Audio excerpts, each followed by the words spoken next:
Is it just me, or is there a distinct lack of great staple Halloween holiday movies? I mean, okay, sure. We have stuff like Hocus Pocus or the creepy cacophony of horror movies like The Exorcist or The Conjuring to watch while hiding under our blankets and stuffing our faces with candy. Grapes and other healthy snacks. But what's the Spooktober equivalent of A Christmas Carol or It's a Wonderful Life? Cue the Pumpkin King.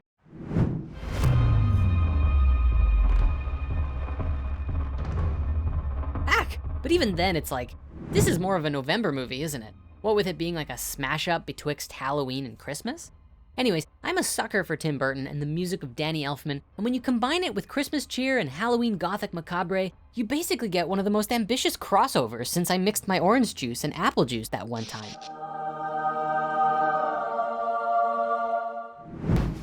A Nightmare Before Christmas isn't just a holiday favorite.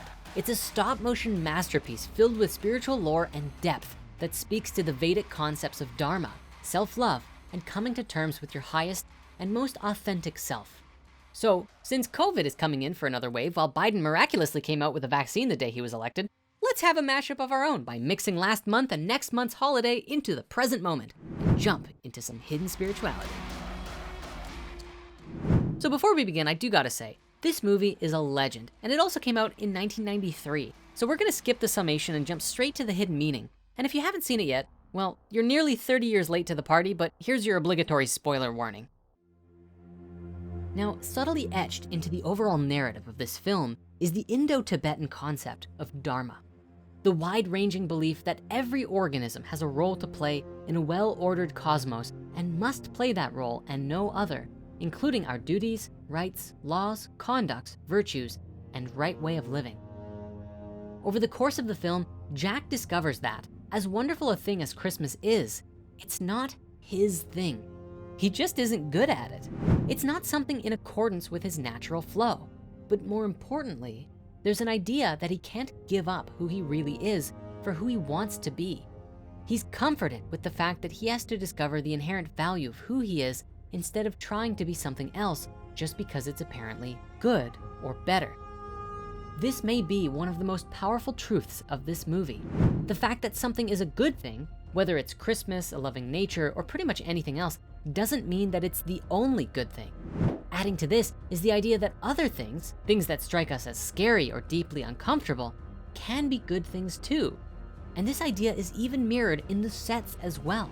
One could argue that Halloween Town and its inhabitants represent the darker or shadow aspects to us, the parts of our being that are seemingly negative and oftentimes scary to us. Conversely, Christmas Town is reminiscent of all of the beneficial parts. And much like yin and yang, these two towns act as reflections of each other, helping to balance the world that they're in. And when these holidays interact with our world, we embrace them in their appropriate set and setting. But it's when people expect Christmas and get Halloween that things go haywire.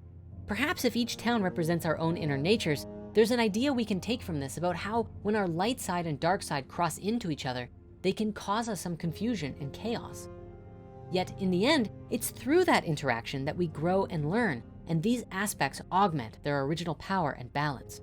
They learn about each other, discover ways to coexist peacefully, with each part of ourselves respecting the other and their part to play in the whole. The challenge arises when Jack feels he's mastered Halloween Town, his current domain.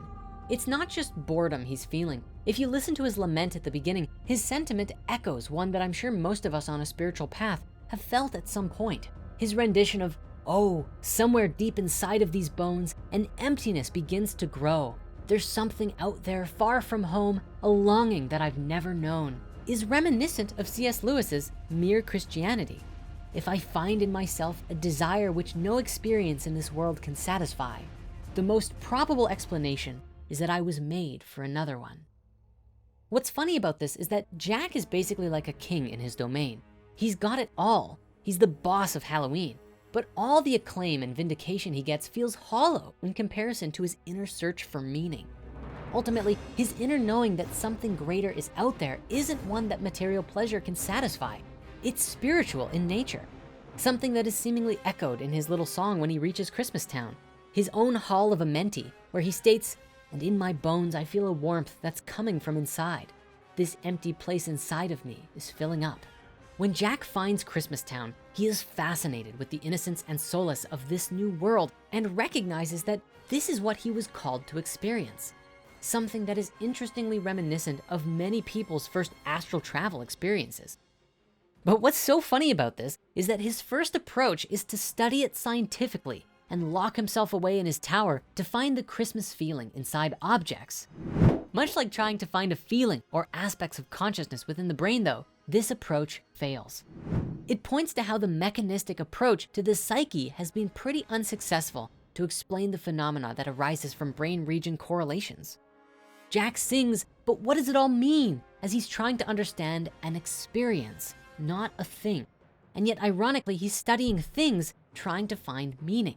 In the end, he ultimately concludes that just because I cannot see it doesn't mean I can't believe it.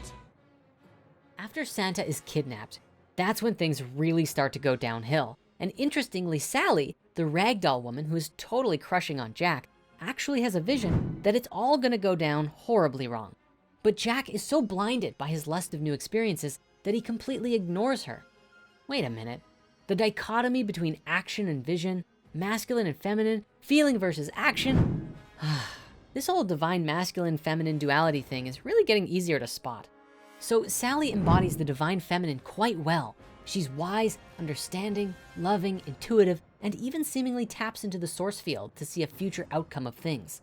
She loves Jack even before his failed Christmas fiasco, but is largely locked away, symbolically and physically later on by Oogie Boogie, and also just often goes ignored, but is a figure who ultimately is a guiding force and can see things from a higher perspective.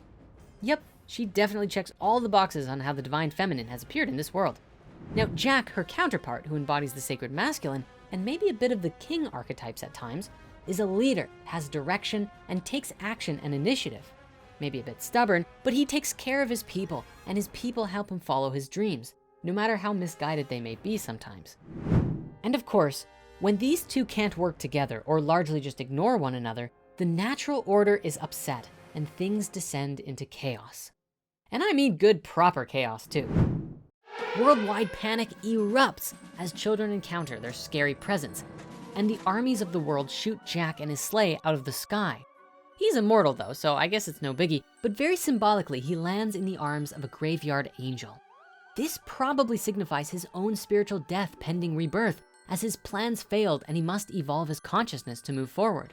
As soon after, he finally sees his own blindness, coming to the understanding that he is meant to be the Pumpkin King and will carry out that role even better next year. After Jack's failed attempt to do Christmas himself, both towns come to appreciate their differences and the good things each holiday has to offer. Jack's attempt at Christmas were largely directed towards the symbols and visible events of the holiday. But when he got around to pursuing the real deeper meaning of it, his search was utterly clouded by his own selfishness and perspective of trying to incorporate that which he already knew. In a way, it's kind of like religious syncretism.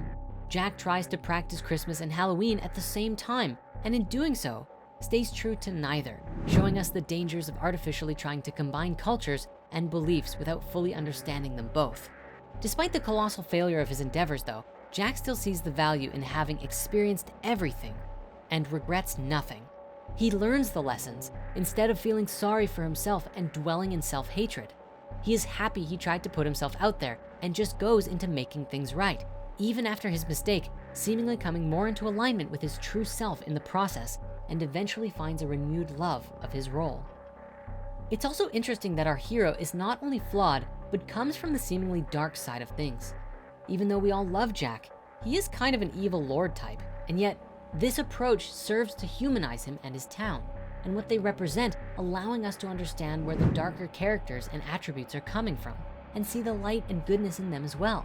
It teaches us that darkness also has value in this world, and those who are born playing those darker roles in life are actually fulfilling their role in this life on Earth.